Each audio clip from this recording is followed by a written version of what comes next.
बहुत समय पहले की बात है। एक बहुत बड़े घने जंगल में एक बहुत बड़ा शेर रहता था। वह बलवान तो था परंतु बहादुर नहीं। एक दुर्घटना में उसकी पूंछ कट गई थी।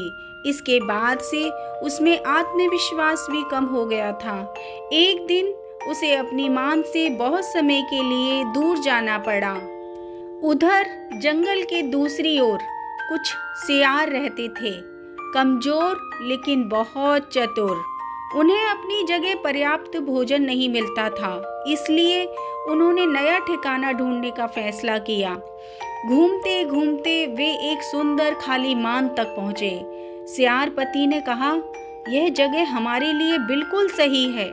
सियारन ने झिझकते हुए जवाब दिया, पता नहीं यहाँ कौन रहता होगा, पर भूख और थकन ने उन्हें वहीं रहने के लिए मजबूर कर दिया और जल्द ही उन्हें भोजन भी आसानी से मिलने लगा। एक रात जब शेर अपनी मांद में लौटा तो उसने भीतर रोशनी देखी। उसका दिल जोर से धड़कने लगा। उसने सोचा, पता नहीं कौन है मेरी मांद में। उसने कांपती आवाज में दहाड़ा, मेरी मांद में कौन है? सियार समझ गया कि शेर वास्तव में डर गया है। उसने मुस्कुराते हुए ऊंची आवाज में कहा, क्यों चिल्ला रहे हो? मैं इस मान का महान राजा हूँ। मुझे चुनौती देने की हिम्मत कौन कर सकता है? शेर और भी डर गया। उसे लगा कि अंदर कोई बहुत ही शक्तिशाली जीव रहता है। उसने कांपते हुए फिर पूछा, कौन हो तुम?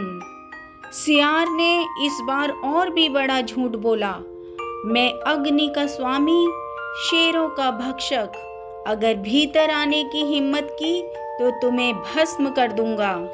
यह सब सुनकर बिना पूंछ वाला शेर उल्टे पांव भाग गया और पूरी रात झाड़ियों में छिपा कांपता रहा। सुबह होते ही शेर बुद्धिमान बूढ़े हाथी के पास पहुंचा और पूरी बात बता दी। हाथी हंसा, अरे मूर्ख, तुम एक सियार से डर गए, चलो मैं तुम्हें दिखाता हूँ। दोनों मांद की ओर पहुंचे।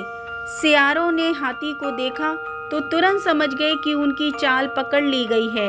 उन्होंने छोटे से छेद से निकलकर जंगल की ओर भागते हुए कहा, भागो। शेर ने जब सच्चाई देखी तो बहुत शर्मिंदा हुआ, पर उसे एक बड़ा सबक मिला।